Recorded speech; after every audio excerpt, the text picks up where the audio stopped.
I've decided to replace the ratio signal box, as this model wasn't actually around in the late 1950s, early 1960s, which is the time period that the layout is actually meant to represent.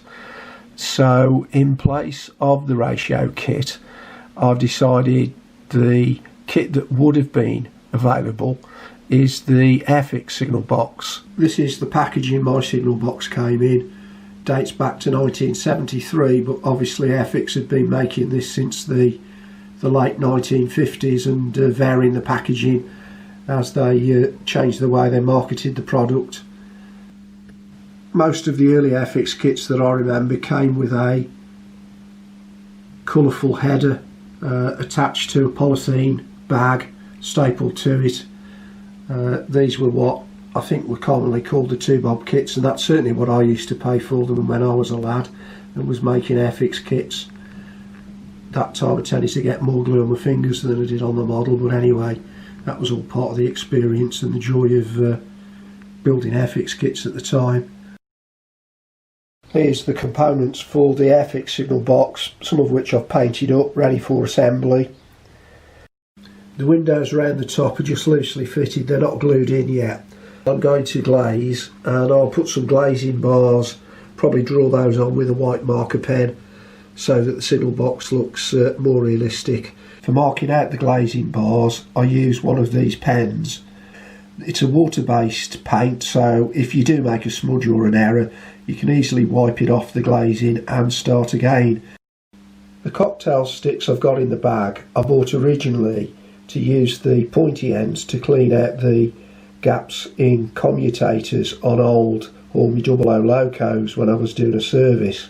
If you look at the ends of them, you can see they're actually moulded, so there's almost a post-like design on the end of them, which is very easy to snip off. And then what I've done is I've spaced them out and I've just super glued them to the platform that runs around the midsection of the signal box, and the idea for that really is to put some protective wire around it. I shall use cotton so that if the signalman ever needs to venture out, he's not then going to be at risk of just falling off the signal box, and he can walk around it, he can clean the windows, and he can also perhaps get a better view of trains that are coming up and down the line.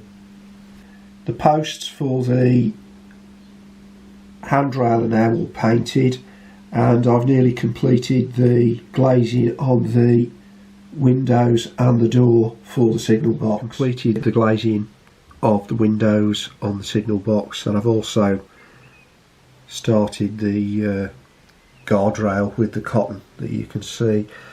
I've put the signal box on a thin card base.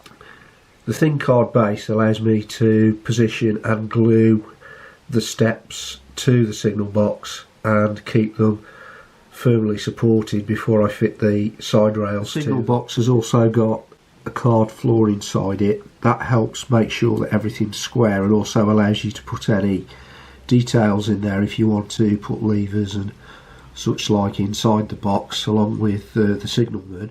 I've fitted the Airfix signage to the front of the signal box, so it's Oakham level crossing. The completed signal box.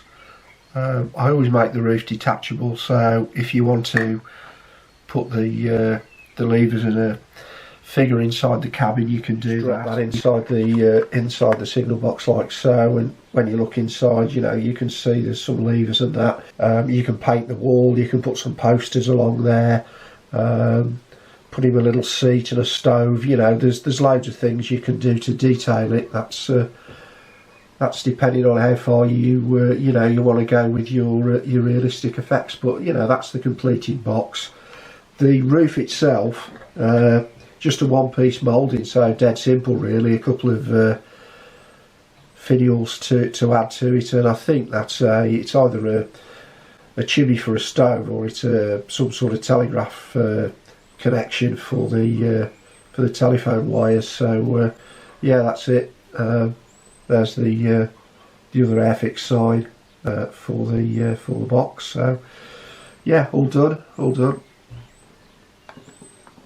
Just drop the roof on.